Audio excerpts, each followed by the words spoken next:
Ah, hello, hello. We're here. We're back. We it's been a heck of a heck of a weekend. Since Friday, I've been working to the bone. Yes, I'm sure it's been your video is freezing up a bit for me. I'm not sure if anyone else is seeing that as Oh, well. your video was freezing up for me. Oh Hmm. my, The who's to plot blame? thickens. Who is to blame? That's the question. Let me check on the live studio and I'll see Yes. which one of us is really lagging. Hmm. Okay, where? Someone said that they saw the lag. Hmm. I'm looking at the stream. It doesn't seem to be lagging currently, but I also don't see you lagging currently. So I guess we'll just kind of keep going.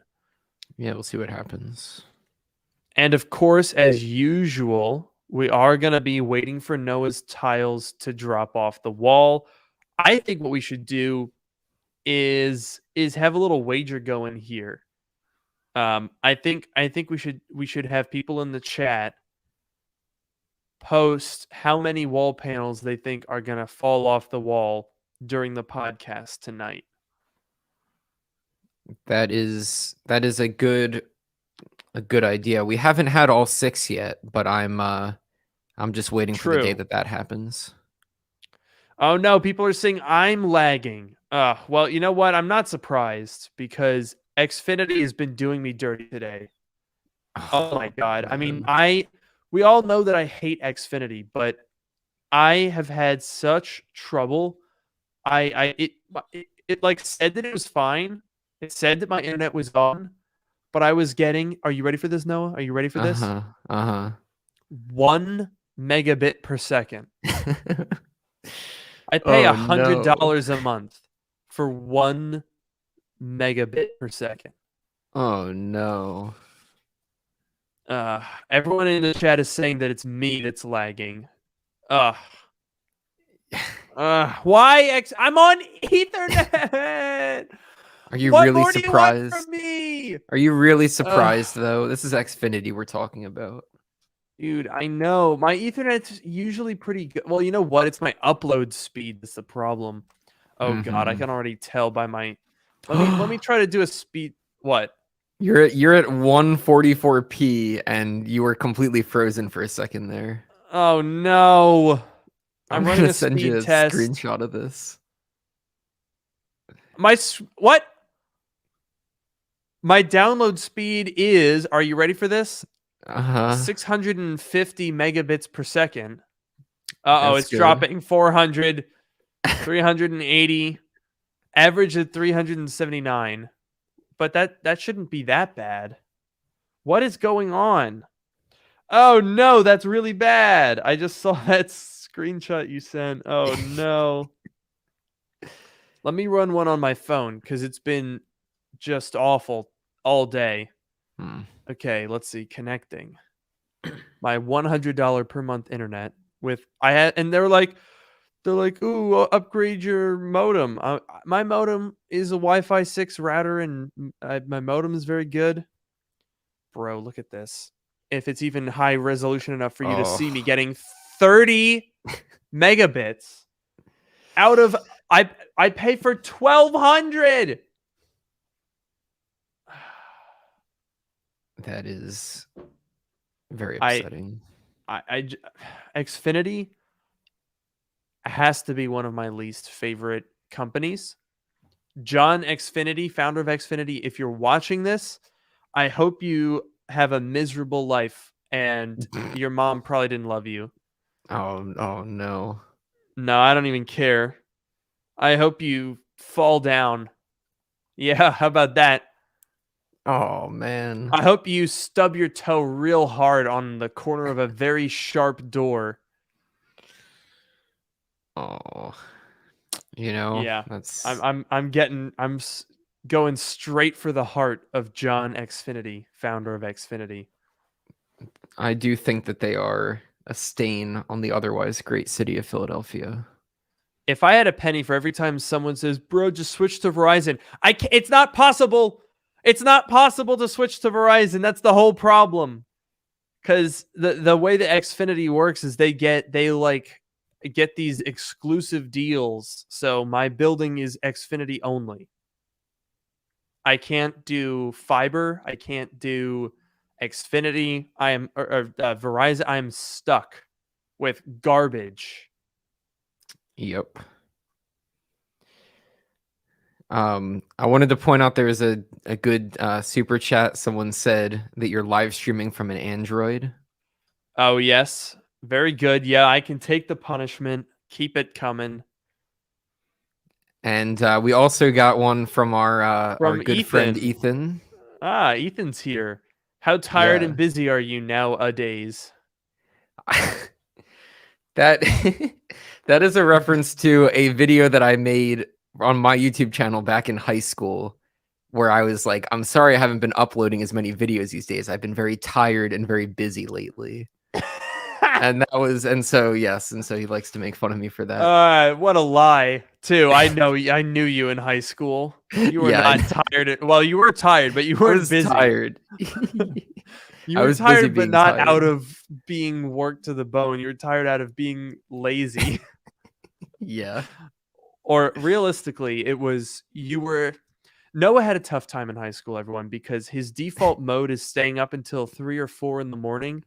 But the problem is when you have, college classes or like a job, who cares if you miss those? But in high school, you had to catch a bus. And so he had to wake up at 7 o'clock. And so there you go. Then Noah would go to sleep at 2 in the morning and wake up at 7 o'clock, which is really, really bad. Yeah, that was not a fun time. But my favorite thing, and I love to tell the story, and I'll tell it very briefly because it does involve you, is so Uh-oh. so Luke and I, well, no, it's fine. So it sort of involves you. We both we both were in the morning announcements Oh, uh God. in the morning. And so and then in like it was senior year when I was able to drive to school and I had a parking spot there. I would drive and I would show up like at 7:29, and then I would run through the door before it locked at 7:30, and then I would show up late to my class, but the teacher was expecting me to be late because I was part of the morning announcements. So I would roll in late, no problem. No Well, there was attendance a write-off. problem, which is us on the morning announcements who were always short a person because you basically weren't there. That doesn't sound like my So problem. I wasn't you there. you you make it sound like you got off scot-free, but we were running around like crazy. There were some days where it was two people trying to run the whole morning announcement thing, and we had the TriCaster had to get turned on, and so someone had to be on the board. And then sometimes there was like one anchor in an empty seat because someone else had to do the sound. Mm-hmm. Although I guess you do get some points for that one time when I think I was like sick or something, and then no one else showed up, and you did the entire thing by yourself. Yeah, and I still have that recording. But yeah, I did the Oh, you entire do. thing. Yeah, we have that recording, but I did that entire show by myself. That was pretty funny. And I remember. I think I saw the recording later. Or did I have a test or something? I can't remember if I saw it happen live. I think I I think was there out was a that day. field trip. I think most people were out on some That's what field it trip. was. That's what it must have been. But it was funny because it played the intro and then it cut to the empty chair. And Yeah. then the mics cut on and you heard the door open and close. And then you came running in, clipped a mic on, sat down, and you were reading off your phone because you couldn't do the teleprompter because that was manual and you weren't there for it. And you were Yep. just like, so there's a swim practice for the swim rehearsals. Yep. Oh man, those were some good times. Indeed. What a trip down memory lane. I still have to find. Do we have the final episode of the Noah show where you got raided by the FCC? Oh, I gotta go through my recordings again. I have a couple of those. Yeah, I gotta find those too. All right, looks like we're about ready to get started here. Yeah, So let's just get into it, shall we? sounds good. Welcome to Dark Mode, the podcast that brings you sage advice from two technology experts. And that's not just what we call ourselves, it's what our moms tell people when we can't figure out how to glue up some wall panels. I'm your host, Luke Miani. And I'm your host, Noah Rubin. On this show, we take questions from listeners, attempt to answer them to varying degrees of success, and maybe even have a laugh or two along the way. And today I am coming to you guys live from the new Mac studio. It's actually a very big moment for me because up until yesterday, literally yesterday, I have been editing on Intel. Apple Silicon has been great and exciting, and I've edited a couple of videos on it, but there hasn't really been a setup with Apple Silicon that checked all the boxes that I wanted until this most recent event. I've been using the iMac Pro, which was a fantastic device.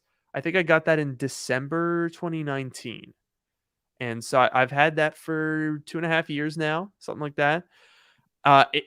It has been great, but oh my goodness, the Mac Studio is on another level. I cut my rendering times more than in half. More Wow. than in half on a device. Now, granted, the Mac Studio is expensive, but it's half the price, less than half the price of what my iMac Pro was new. Wow. It's pretty big difference. So if you think about it, then the Mac Studio is already cheaper. Because if you bought this iMac Pro when it was new in 2018, I bought it used for literally 50% off. Don't know how I did that.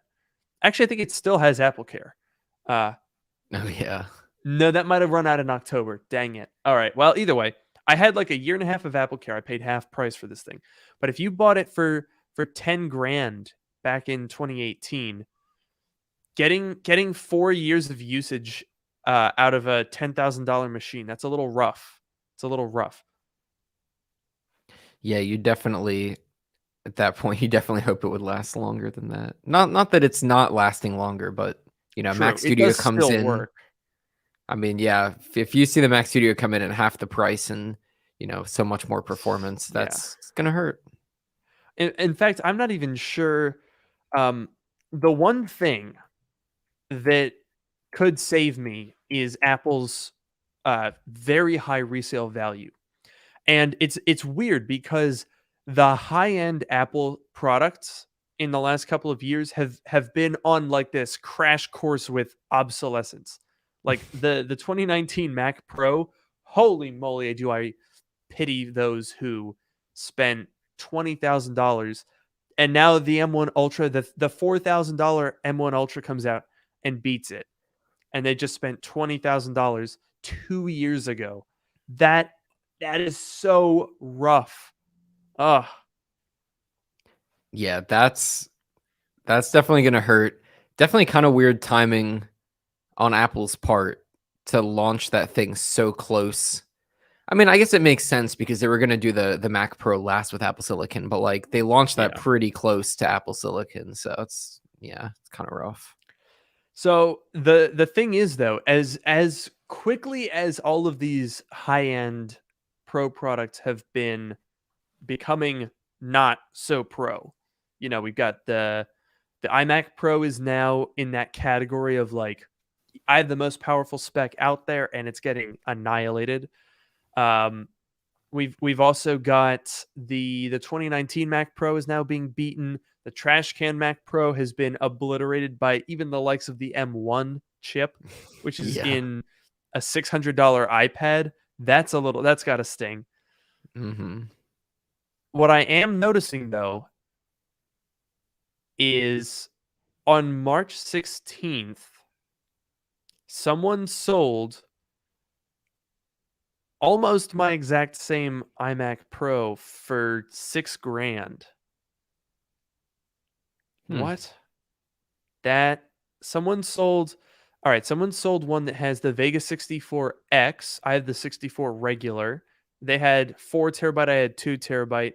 They had 256 gigs of RAM, I had 128. They sold that for 7,500. I don't know, dude. I think I might even be able to sell my iMac Pro for pretty much what I paid for it. Maybe I'll lose like $1,000. That's really not bad.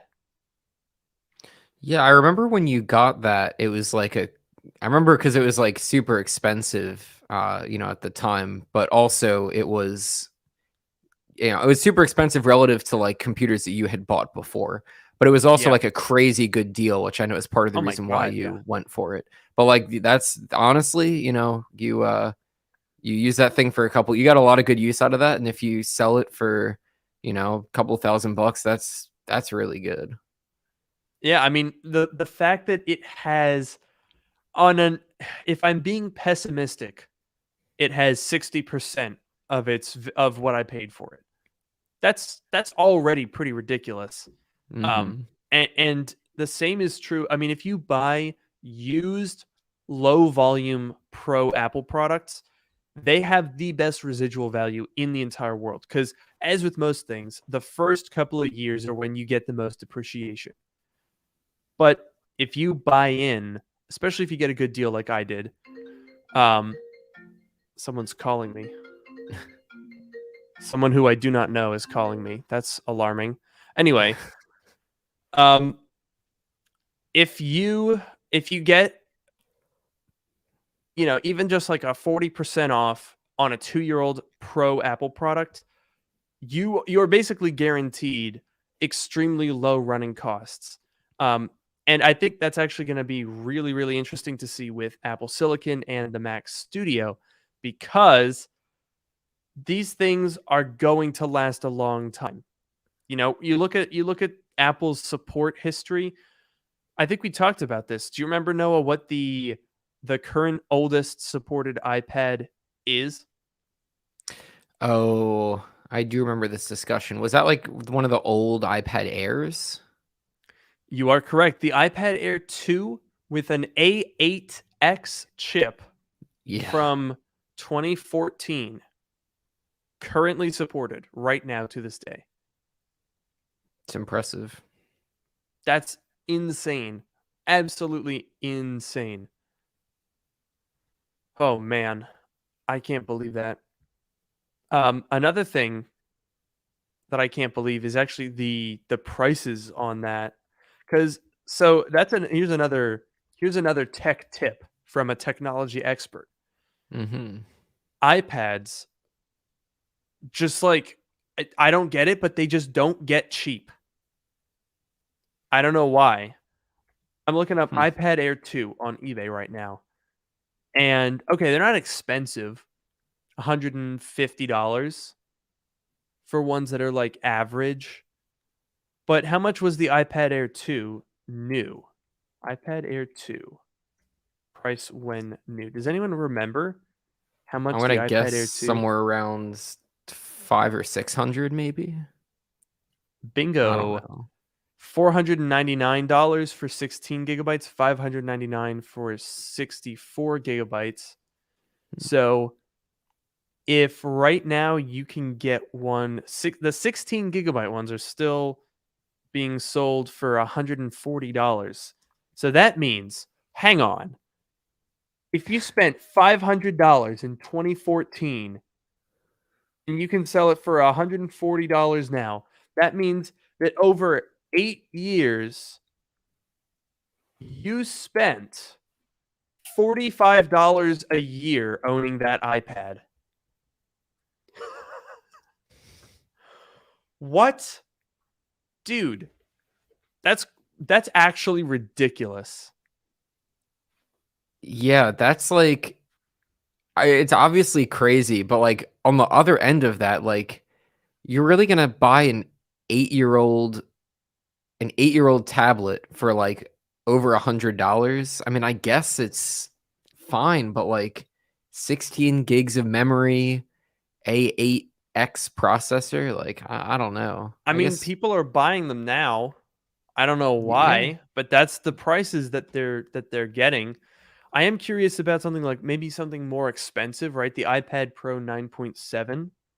Remember when that came out? What was that? 2015? That's easily still supported. So the launch price was 599. Oh no. If I look up iPad Pro 9.7, I feel like this is going to be pretty crazy. Oh yeah, they're worth like 200. Seems like they're going for. Or Hmm. weirdly, some of them are almost the same price as the iPad Air 2, like 150, but I guess those are like pretty damaged. So yeah, it's like $200. So that means you're spending $400 over 7 years to own an iPad. That's nuts. That is actually really really good. Yeah, that is really good, and that definitely, speaks something about Apple and the amount of support they have and the way that they build their products so that they can last that long. It's pretty cool. Ooh, Cole Weathers, resident sugar daddy Cole Weathers has brought up an interesting point. Did anyone see the Mac Studio breakdown where it looks like you can add more storage? Funny you should mention that, Cole. Very convenient segue. I don't know. Let's say hypothetically you were watching a podcast of a certain technology YouTuber that may or may not have bought 3 Mac Studios. You may have noticed, Noah, that in that live stream, they found that there's a second empty SSD slot, and it's not standard NVMe drives, right? They tried to put the Mac Pro drive in. The keying doesn't line up, and it's a very small drive, so it's proprietary, no doubt. So the only way that anyone could, I don't know, try to upgrade their Mac Studio would be if they had multiple Mac Studios and were willing to, I don't know, hypothetically, take them apart and try to put both SSDs in the same Mac Studio. Would anyone be crazy enough to not only buy multiple Mac Studios but also try that? I mean, it's a little out there. Certainly, certainly someone would have to be a madman, an absolute rapscallion to even attempt such tomfoolery. Uh Indeed. yeah, no, I can't even imagine anyone that would upload a video tomorrow at 11 a.m. Eastern Standard Time. Don't even have any idea uh, if you should get subscribed and turn on notifications to see me try to upgrade a Mac Studio tomorrow at 11 a.m. Eastern Time. I don't know. It's just weird.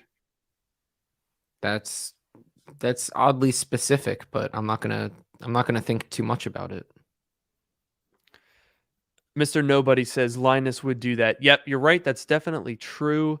Unfortunately, though, I don't think Linus and their team they didn't have that trigger finger that we had after the event, where I was just sitting there clicking away. So they didn't get launch day units, unfortunately. So we're definitely going to be Oh, waiting a while. I think their M1 Ultra Max Studio wasn't even coming until like mid-April. So unfortunate. oof. I always watch Linus Tech Tips reviews of Apple products. A lot of people, I don't know. I feel like there's like a weird amount of beef that some people have for Linus Tech Tips in the Apple community, and then vice versa. The Linus Tech Tips community has a lot of beef with the Apple community. I think it's kind of stupid, to be quite honest. Yeah, I don't know. I mean, I watch a lot of their videos. I know that some of the Me people there too. aren't the biggest Apple fans, and there's nothing wrong with that. And there are some people that are. They have like the Mac address channel, so there's some people there that like Apple stuff. Yeah. And to be quite honest, I don't know. I think Linus's coverage is pretty fair. Um, th- like people get salty because he isn't particularly sympathetic to Apple's things. And I don't know, sometimes there's like a little bit of like I don't know, I guess I get a sense of like not necessarily understanding the Mac user perspective sometimes. Like there are certain things that Apple does that are different than normal PCs that would not make any sense to someone who's embedded in the PC space. But there's also some things that the PC space does that wouldn't make sense to stuff in the Apple space. Do you know what I mean? Yeah, definitely. They I mean, yeah, because part of it is like, when you're really in the ecosystem and you're really into the Apple stuff, there's definitely, some things there that make more sense or that are more useful to you. Um, but like, I don't know, I think they're pretty fair overall about the Apple stuff, and they recognize, I've seen they usually recognize, obviously the Mac laptops have really good speakers, and I think that's Oh usually their yeah. benchmarks when they're doing like laptop speaker comparisons. So they'll, they recognize what's good, and their perspective is totally fair, right? If they're not the biggest Apple fans, guess what? There's tons of people that aren't, big Apple fans, and that's Yeah. still a valid perspective. And as long as they're reasonable, which they are, then that's that's good to hear. It is always really funny though when people sort of people will take the words of channels that primarily talk about PCs, because in the comments you always find the sort of PCMR bros that are always sitting out there waiting to bring the most outdated and like unrelated, the classic like, you should know better than to buy Apple products. They don't call them Apple products; they call them fruit. You shouldn't buy the fruit product because they're like, that's really funny. That's because Apple's a fruit. I get it.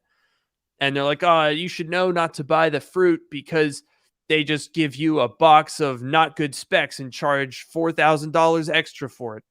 It's like, all right, well, that that may have been a point you could argue in like 2013, but I think we're well past that at this point. Yeah, I think it's a lot harder to make that argument with Apple Silicon now, but it Hmm. also kind of misses the point of, the software and the ecosystem experience. Absolutely. I mean, if all you care about is raw performance, then, maybe you don't want a Mac, and that's fine. But like, most Exactly. people don't care about just raw performance. That's, it's not really a helpful viewpoint for most people. One of my favorite Twitter arguments that I've ever gotten into that had me just rolling on the floor with laughter was this one PC bro who showed up and started talking about how the M1. This was even before the M1 Pro and the M1 Max. This is when we just had the normal M1 chip, and they were talking about how at $1,000 the M1 wasn't good enough because you couldn't game on it, and they were saying essentially it's. I almost wonder if I have this saved somewhere. This conversation, because it was just stupefying that this person actually thought this way. But they were basically saying that if a computer can't do every task, then it's not a complete computer. So the fact that Macs can't game makes them not a real computer. And I'll just give you a second to soak in that absolute steaming pile of a take. Yeah, I remember you told me. I remember when it was, but I remember you told me about this argument, or Yeah. this discussion, I guess, that you had on Twitter. I don't. It's that doesn't like that's not. First of all, Max can play at least some games, right? I Yeah. mean, I have Steam on my Mac, and I will occasionally play. I play relatively simple games. I don't really play like online or multiplayer or like, Hmm. shooter games or whatever, but I'll occasionally play like a game on my computer. But like, I also have the PC hooked up to my TV. So if I want to play some other game, I'll Your play it rather on there. outdated PC. It is, but it works for the kinds of games that I play.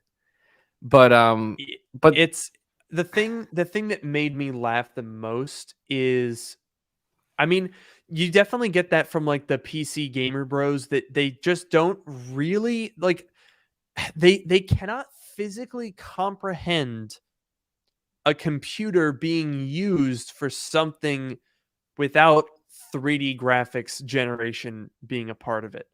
mhm. Like and that's the thing that I think a lot of PC people miss about Mac people, is that when you talk about a lot of people that buy Macs, even high-end ones like these Mac Studios, it's just not the same crowd of person that is building custom PCs.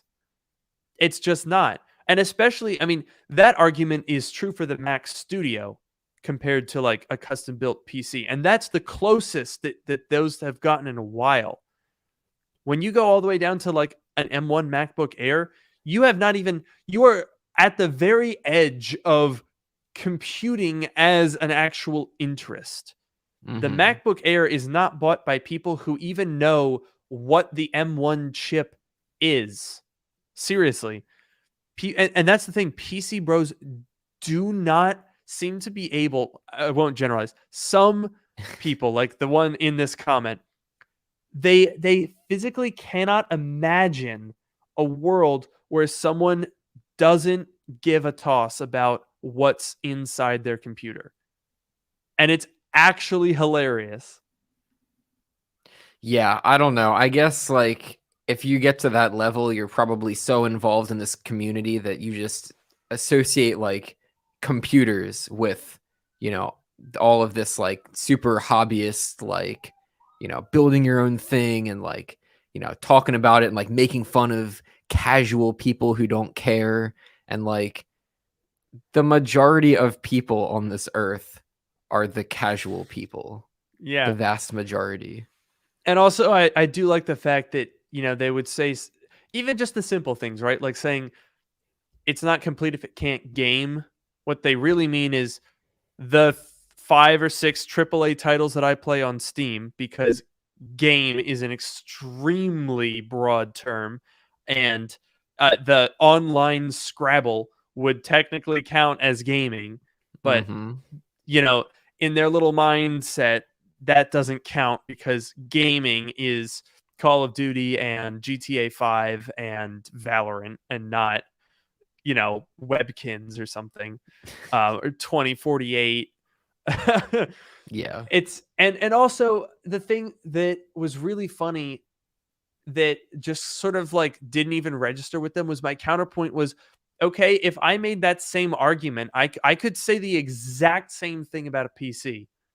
Exact same thing, because I use Final Cut Pro and you can't use Final Cut Pro on a PC. So, by that logic, a PC is not a complete computer because it can't run the single most important program in my life. Yeah, it's I guess it's kind of just projection. Like when they say like it's not a complete computer because it can't game, they really mean it's not a complete computer for me, or it's not like a computer that I could Exactly. use, and that just misses. It's like fine, yeah, like everyone has their own. That's why there's so many different computers. If everyone Yeah. wanted the same thing, then there could be one computer for everyone. There's different computers because there are different people, and it's totally fine if you need to game, but not everyone needs to game on their computer. Yeah, dude. No, it's so funny because people get really viscerally angry. And not just like PC people getting mad, but also Apple people getting mad um at other Apple products because they aren't suited to them. Like Mhm. back before the M1 Pro and the M1 Max came out, I would very regularly see people saying, "Oh, I'm mad at Apple Silicon. The M1 chip isn't powerful enough and Apple doesn't care about." I'm like, "Dude, just wait. It's not done yet." Like, it's I even got a couple of comments from people that were like, I bought a MacBook Air and I'm trying to do 4K video editing and it's so slow and it doesn't work. I'm like, that's because it's bought 95% of the time by students and old people and people who were like, I want a laptop. What should I get? Oh, that's a MacBook Air. That's the default laptop. I'll buy that. Like, the MacBook Air Yeah. is basically a Chromebook, the way most people use it. Yeah, and for most people, that's totally fine. It's a Chromebook that can also run a couple of basic applications. Like a lot of people really want Microsoft Office, and Mm, you can run that natively on a Mac. But like otherwise, they're mostly just doing internet stuff. And that computer is perfect for a lot of people. And if you need something more powerful, then guess what? Apple has it for you. You just got to pay a little more. exactly. Or in that case, in mid 2020, just wait a little bit more. Um, Right. and I mean, I have legitimately, because obviously being the tech YouTuber when I was in college, I was very frequently consulted upon, and there were legitimately people that I helped buy a computer whose sole motivation for buying a Mac was because they wanted to use iMessage in class. No other reason than that. And you know what? Okay, fair enough. If that's what is your make or break, then there you go. That's welcome to the Apple ecosystem. Yeah, honestly, like iMessage on the computer is super nice, and iMessage is one of the things that would stop me from like switching to Android even temporarily. Not that I really Mm, want to, but like even if I, yeah. wanted to try it, I still don't know if I would. And like that's totally valid. And you can get a MacBook Air and you'll be so happy with that thing. Speaking of being so happy with that thing, let's pivot now and talk about the new Mac, the Studio, and the Studio Display, because this is, as we're talking about computers essentially being optimized for the person that wants them, this is essentially the tech YouTuber Mac. Like, it couldn't be more tailored towards me if it tried. And that's why it's going to be very interesting tomorrow at 11 o'clock Eastern Time AM when my video comes out. Because when I saw even a hint of upgradability, I was like, say more. Let's find out. And we had Apple talking about that we had Apple talking about that repair program. I don't know, who knows. Let's see where they go with this. I am now noticing, because I am also using the Studio Display. Alex here has said, are you using the built-in camera on the display? No, but I can. So let's go ahead and get that started. Now, I should point out, um, I'm going to get your guys' thoughts on this. So I'm going to widen the shot here. I'm now angling. So I'm looking dead straight into this camera. Okay. The screen is angled at exactly where it would be to be a perfect viewing angle. I'm sitting dead center, and the camera is eye level. So that's just for context. I'm going to switch my camera to the Studio Display, and here we are. Are you noticing something? I'm noticing a couple of things. Yeah. The first thing is obviously the framing. Yes, the framing. Chat, what do we think about the framing right now? This is the thing that I have been most perplexed by. Yeah. That headspace. Have you shrunk? Short King. These are all comments that immediately sprung to mind when I first tried the webcam on the Mac Studio Display, because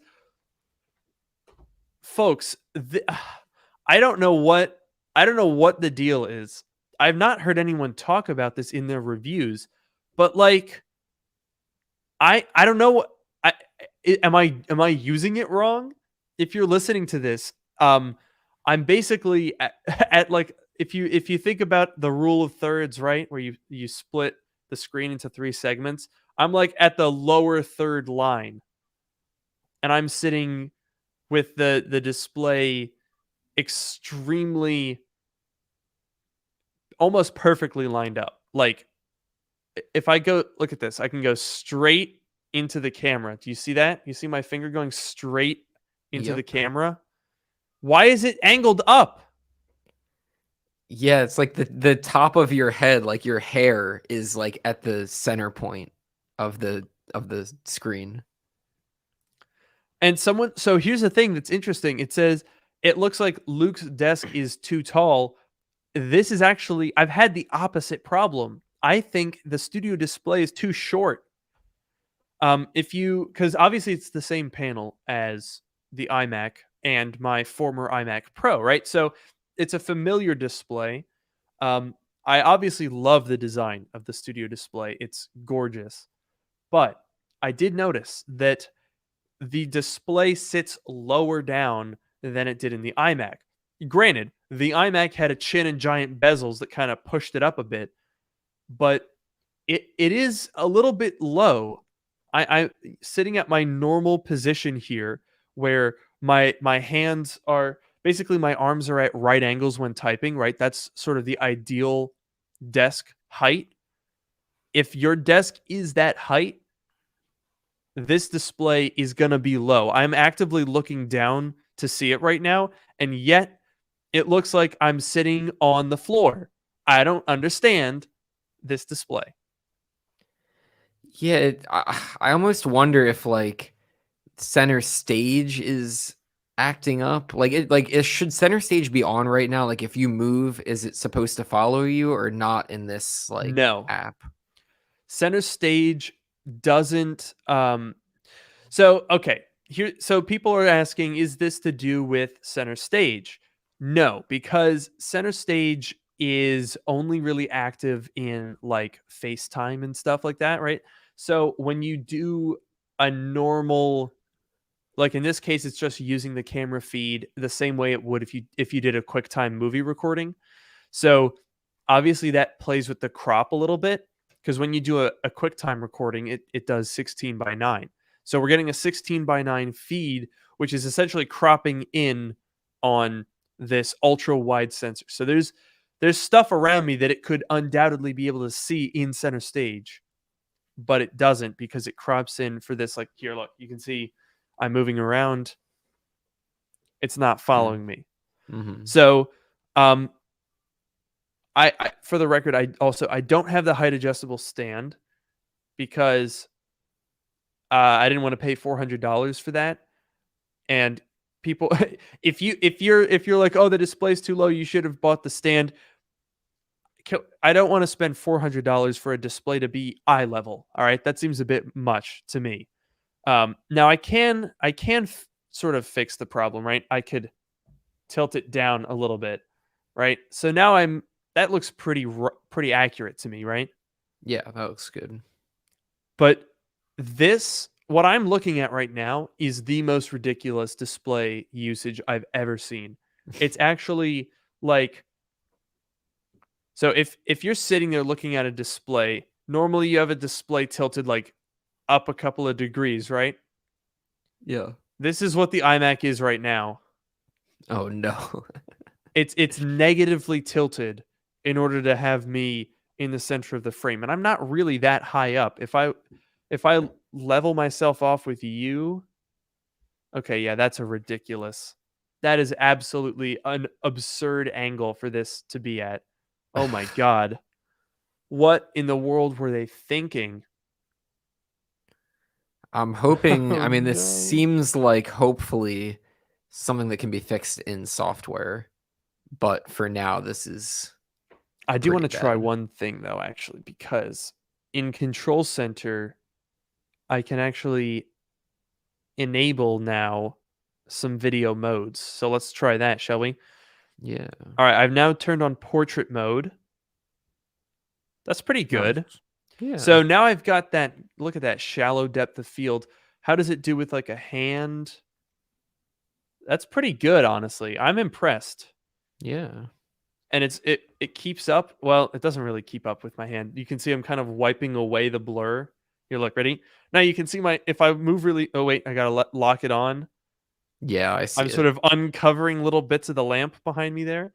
Yeah. So let's turn off portrait mode, and now let's try activating center stage. And I'm very curious about this because I want to see if it's now going to put me in correct framing. Oh wait, hang on a second. I've got a dialog box to set up center stage. It just Hey, wait a changed. It minute. looks good now. Hey, wait a minute. That looks pretty good now. Yeah. What the heck?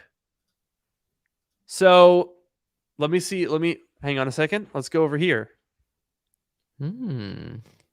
I seem to have sort of reached the edge of the ultra wide. Let me move over a little. Oh no, it's going to keep going. It doesn't want to put me in the middle though. Yeah. Let's see how far it'll go. Oh, I think that's all the right. I'm end. at the edge. I'm at the edge. Now, I should point out that I'm at a pretty wide angle here. I'm at about 70 degrees. That's pretty. So the screen, I'll use my 12-inch MacBook as a demonstration. This is the angle. This is now parallel with the screen. So I'm at a pretty steep angle here. Okay. Let me go back the other way. Let me get closer. Ooh. Oh.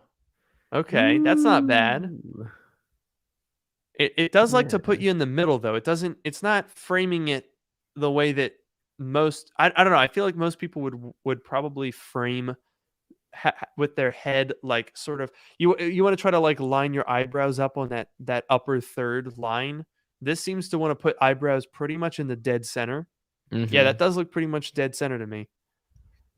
I'm getting oh no, my mic arm just scraped over the edge of the glass. I'm gonna get real nice and close now. Hello How's the there. quality looking? It looks pretty good. Now I mean you're not centered. Oh wait. That's This is how we're gonna do dark mode from now on. We're doing this in super mega close up. I do have to say they're doing some absolutely insane smoothing. Like yeah. it's a bit much. Yeah, it looks like an oil painting or something. This is gonna look really funny if I switch now back to the other camera.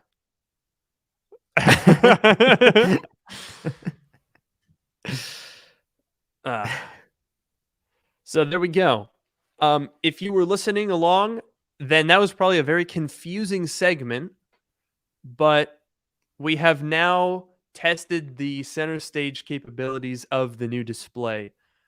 Center stage is good, but if you don't want to use it, then be prepared to be very short. Yep. Oh man, I don't know. They could fix that. All they have to do is frame it differently and just like pick a different part of the frame to display, right? Like seems pretty easy. Yeah, I mean as soon as you turn on center stage it fixed itself. So I feel like there'll probably be a software update to fix it hopefully. If Apple doesn't do something to fix this, I'm changing my name to Miami. And that'll All show them. right. All right. Oh no. I'm not gonna be binding to that. Although there is a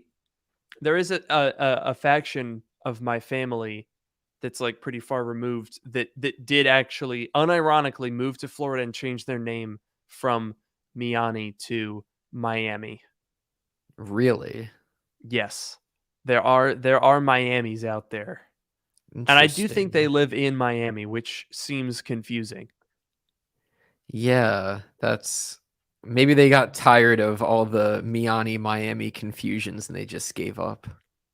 That's true. What would happen though if they moved to Tallahassee? Would they have to change their name to Tallahassee? Because that doesn't have the same ring to it.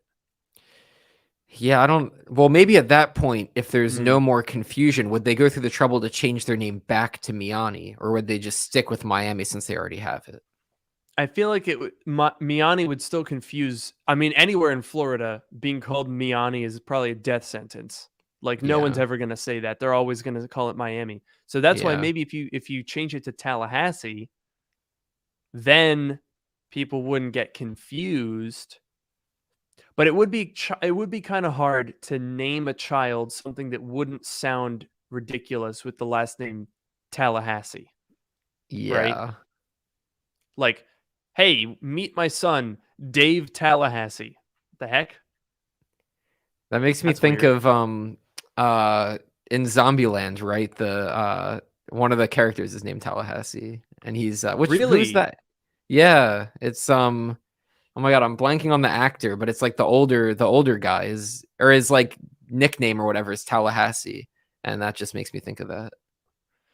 If my last name was Tallahassee, I think I know what the perfect first name would be.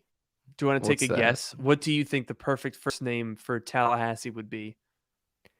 I mean, it sounds like a cowboy name to me. So True. like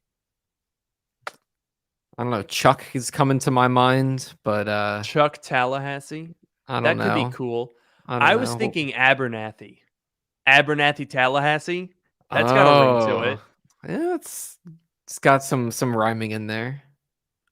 Oh, and if you and so then if your name is Abernathy Tallahassee, what if you then opened a sort of general store for like various various things, and then you could call it Abernathy Tallahassee's Haberdashery. Oh That would be yes, great. I uh I like that. That ooh. Oh wait. Okay. Uh huh. I know what else. If your name is by the way, if your name is Abernathy Tallahassee and you're watching this right now, then I'm handing you on a silver platter the ultimate business idea. If you wanted to create a sort of general store that is meant to sort of uh be a place of vending for a fixed or movable habitation, typically of light construction, Uh huh. then you could become the proud founder of Abernathy Tallahassee's Tabernacle Haberdashery. And if they also sold drugs or compounds for medicinal purposes, then you could throw apothecary in there as well. Oh. So you could be Abernathy Tallahassee's Tabernacle Apothecary Haberdashery. Yes, that's it. Oh, wow. I like the sound of that. Yeah. So there you are, folks. Make sure to stop on by Abernathy Tallahassee's Apothecary Tabernacle Haberdashery because they have all the best stuff. By the way, try saying that 3 times quick. You won't, I guarantee. I don't know if I could say it one time quick, to be honest with you. All right, let's. I want. This is. We'll get back on track in a second, but I want to see how fast can you say it without messing up. Abernathy Tallahassee's Tabernacle Haberdashery. No, I did it wrong. Apothecary Haberdashery. I can't do it. It's It's too much. impossible. All right, I'm gonna try. I'm gonna give it a run here. I'm gonna time it. Okay. All right. Abernathy Tallahassee's Haberdash. No, Nope. Abernathy Tallahassee's No, This is Tabernacle. hard to say. So are we going Yeah. Tabernacle Haberdashery Apothecary? I think it was Or is Tabernacle Apothecary Haberdashery. I think that was the okay. order. Abernathy Tallahassee's Tabernacle Haberdashery. Okay, I got that part, but I didn't. Oh my gosh, that's impossible. Anyway, I think we've got a title for this week's episode, which will confuse many. Indeed. Cold Weathers asks, "Are we playing a drinking game?" That depends. Are you drinking? If so, yes. We also have a super chat here. Do you guys think the M2 will use A16 cores instead of the previously leaked A15, which is getting old now and doesn't come close to the 12900K in terms of single core performance? That's a good question, and what a way to get us back on track. So thanks for the super chat and distracting us from Abernathy Tallahassee's Tabernacle Haberdashery.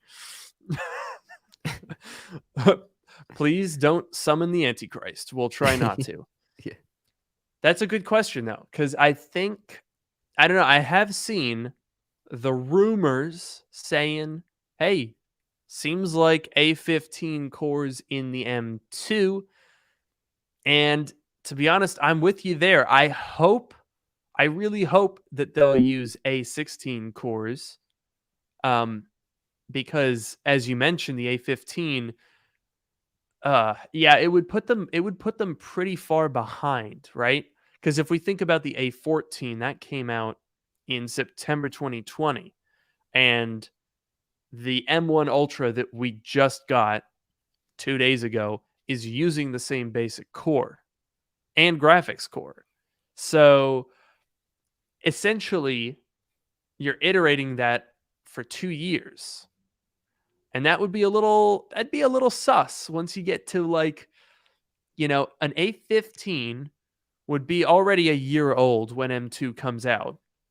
And then it would be another year by the time we got like M2 Pro and Max. And then it'd be 2.5, almost 3 years old by the time you get to something like the M2 Ultra. And then if the M2 Ultra Duo, like if the quad chip thing happens, you yeah, it'd be like 3 years old at that point. And honestly, the A15 cores aren't that much faster than the A14 cores anyway. Yeah, I think it's interesting. First of all, I really wonder how much Apple's plans were uh, disrupted by COVID and the supply chain issues because, like, we've just gotten the M1 Ultra and we're still Mhm. waiting for the Mac Pro, which is presumably going to have an M1 something. And as we've discussed before, presumably Apple wants to get all of the M1 products out before they introduce an M2 product because, if you have an M2 MacBook and then a Mac Pro comes out with an M1 Extreme or whatever they're going to call it, obviously it's more powerful, but as far as the marketing goes, it sounds like it's a last gen product. So, Mm. we'll see what they actually do. But I have a feeling that maybe their timeline got messed up a little bit and they were going to be a little bit further along. But also Apple makes, these chips, years out. So the products that are coming out today have been planned and decided, a couple of years ago. And so, in that case, maybe the timing is different, but the actual chips themselves, maybe not. I have a conspiracy theory. Okay, let's hear it. You mentioned that they plan stuff years in advance, right? Mm-hmm. What if I were to tell you that I think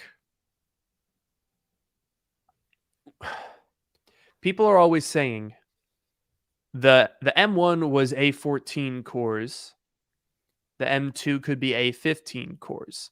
I think the A15 is M1 cores. I see. I see It's what I see it's what you mean. it's a slight difference, but I think first of all, I don't think the A15 is very different than the A14 because here's what leads me to believe this. If you go on, and I'll stream my screen here for this so that I can explain what I'm talking about here. So if I go ahead and get the Geekbench result search here. Now, this obviously Geekbench isn't the be all end all for performance. We all know that it doesn't really tell you whether something is more powerful than something else. However, what it does show us here is that when you look up the A14, you can see we've got, Pro Maxes, 12, Mini. Not a lot of people with a normal iPhone 12, but take a look at the single core scores. 15 high 1500s, 1602. This guy's phone is really screwed up with Yeah. 664. That's unfortunate.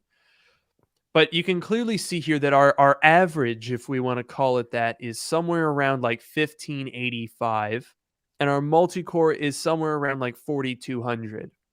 All right. And then also take note, the Apple A14 Bionic 2990 megahertz, 6 cores. All right. So now let's look up A15. A15, we start to see that our single core scores are noticeably higher here. 1740, looks like 1730 or so on average. And the multi core scores are around 47 or 4800 on average. So that gives us an idea of how the A15 is a little bit faster than the A14. But direct your attention over here. Apple A15 Bionic is clocked at 3230 megahertz. Now, this is very interesting because if I change this and look up M1, what you'll notice is the single core, even if there's a couple of like M1 Maxes and M1 Pros in here, single core scores for the M1 variants and for the A15, nearly identical. Nearly identical. Except for this weird Apple MacBook Air M1 2020 with an Intel Pentium 4. What in the heck? Yeah, With I don't know 8 how that got cores. there. Someone's been fiddling with some stuff in there. Oh, it Anyway, says Linux is the platform. They must have been fooling around with something. someone engaged in some shenanigans, I suspect. Yeah. But isn't that interesting? No. I mean, obviously, the multi-core is going to be different because different core counts. But the single core score between the A15 and even my Mac Studio are identical. And the A15 was clocked at 3230. The M1 is at 3190 compared to 2990 for the A14. So I think that Apple took A14 cores, clocked them up a bit, and that was M1. And then they took those clocked up cores, and that was A15. That's What do interesting. we And that think? that makes a lot of sense because obviously we know that the A series versus the M series is a lot of marketing. Obviously there are differences in Mm-hmm. terms of like what extra chips or extra functionality are on there, but as far as like the actual CPU cores are concerned, it's really just a marketing difference. There's no reason why you design two completely separate, cores or two completely separate chips that are doing, very similar things. So I think that that makes a lot of sense. I'm sure there was one core design and then that can go into the A series chips and then it can go into the M series chips and maybe you clock them up a bit in the M series, but it's the same cores. I think that makes sense. And so that's why I've been very sort of perplexed when we've seen um, rumors saying the M2 would use A15 cores because the A15 I think is using M1 cores. So in my mind, the M2 would have to be based on the A16. I think that's the only thing that really makes a lot of sense. Yeah, definitely.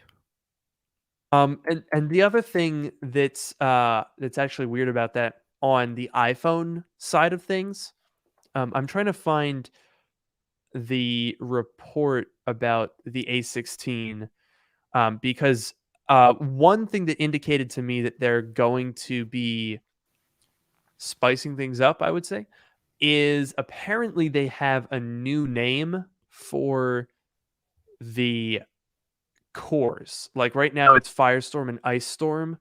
I Mhm. heard that they had a new code name, and to me, that says okay, new something.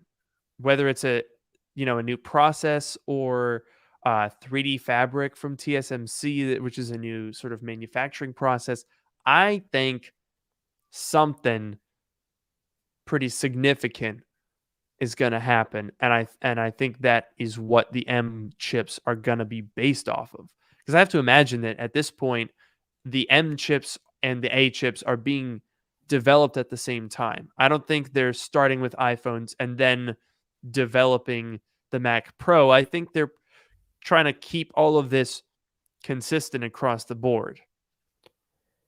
Yeah, they're definitely they definitely have the Apple Silicon team that is working on working on these chips, and it's kind of like, oh, Oh, that's the first one. there's our first wall panel. So we don't have a lot of time here. We got 5 minutes left, but a couple of people, I saw some twos and threes. There's still time for people who called the number of wall panels. Could still be right. Yeah, so we'll see if any more fall down.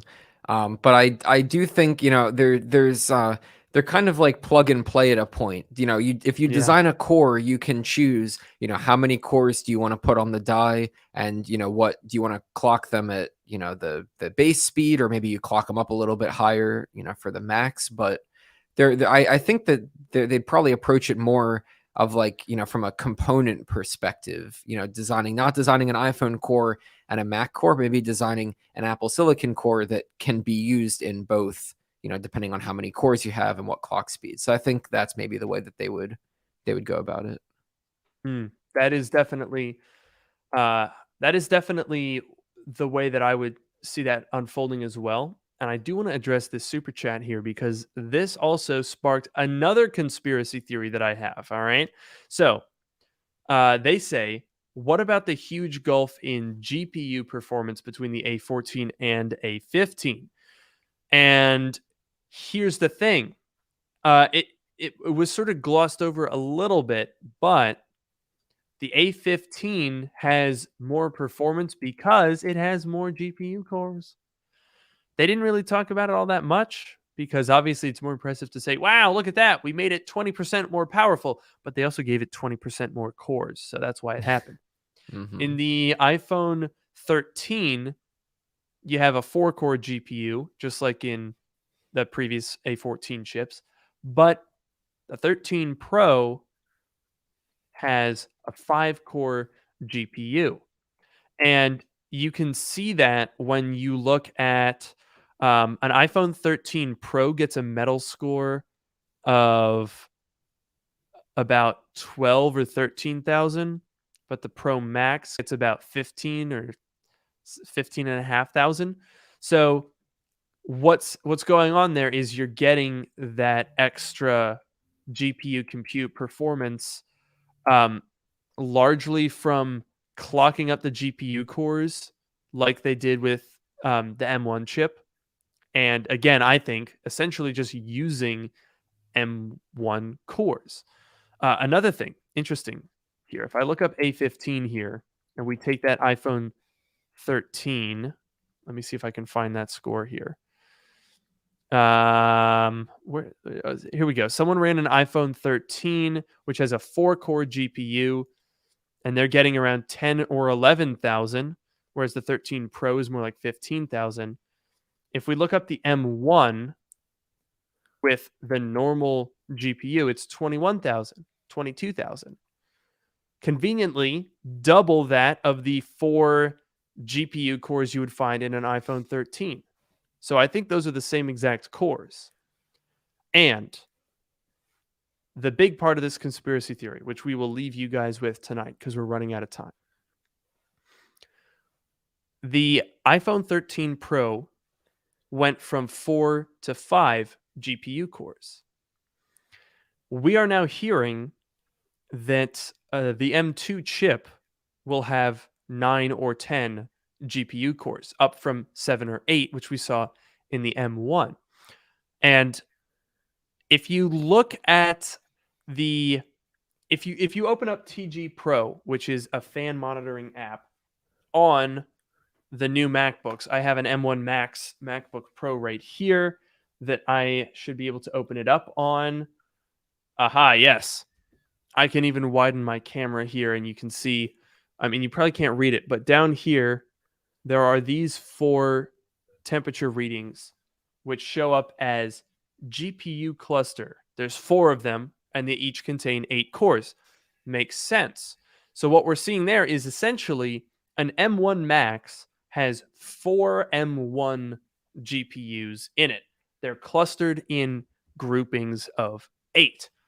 And that's also how you get to the 24 core one, right? Because that would be one of the clusters has a deficiency, so it's disabled. If you have a 24 core M1 Max and you open up TG Pro, you will find that it lists 4 clusters, even though you only have 3 that are active. This also explains the double binned version of the M1 Pro, right? 16 cores is 2 of the 8 core clusters. 14 is 2 of the 7 core clusters, because of course they have a 7 core version of the M1. Interesting. So, what does that tell us about M2? Well, if we're expecting to go up to a 9 or 10 core GPU in the M2, then ostensibly you can do the math on that one, right? M2 Pro should be 18 or 20 GPU cores. M2 Max would then be, what would that be, 30 or 40? Because you'd have 4 groups and then one of them could be disabled. And then M2 Ultra would be 60 or 80 GPU cores. That's my conspiracy theory.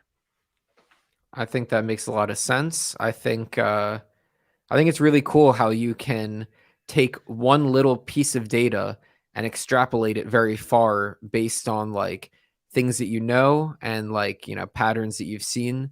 Like we take the rumor that it's going up, that the core count of the M1 is going up, and you can extrapolate out to, the other chips and maybe even make some inferences about performance. Oh, wait, that one doesn't usually fall. Yeah, that one hit me in the head this time. Oh man, I lagged. Oh, is that 3? Is that 3? That's 3. That one that fell. It got caught by the power, the Whoa. outlet on the wall. This took an exciting turn here at the end. We got 3. I'm pulling this Holy other one moly. down. That counts as falling down. Wow. So a lot of people did say 3 at the beginning. So you guys win. What do you win? Great question. You win a No, you lose. You lose. You lose. It's 4. Oh my gosh.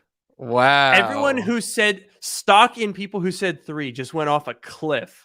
Yeah. Oh my gosh. And all of this happened in the last like 10 minutes. Yeah. Wow. It's like a chain reaction. If you said 4, you are actually the winner. If you said 3, you suck. You're bad at predicting how many wall panels will fall off. See that? This keeps it unpredictable. Noah, don't fix it. This is a thing now. I agree. I think this is it's a fun game. I think this tape lasts for about 50 minutes. And then at the last 10 minutes is when they all start falling down. Wait, so is that fresh tape? No, 2 of them I did last week. The other 4 I still haven't gotten around to. Oh no. Very professional. Well, you know what? That keeps it like fresh, right? There's no predicting what could happen, and I think that's part of the magic. That's right, but I think you can predict what we're about to do here. You stole it from me. I'm sorry. You can. Is that what you're gonna say, or something different? I had a different one lined up actually, and mine. I think yours was better, which actually I think makes it worse, right? Because that's what we agreed on. Because yours made sense. So mine, I was gonna say, if you guess 3, you suck, you lose. I'm sorry, you're just gonna have to do better. But if you guess 4, you win. And if you're wondering what it is you won, it's a fantastic transition to us signing off, because this has been yet another episode of Dark Mode, one that has been quite unpredictable, full of conspiracy theories, and blessed with a fantastic business proposal if your name is Abernathy Tallahassee, which I'm sure is a large portion of the audience. So thank you guys for watching. I've been your host, Luke Miani. And I've been your host, Abernathy Tabernacle Tallahassee. Oh, no. Good try. and have a great night.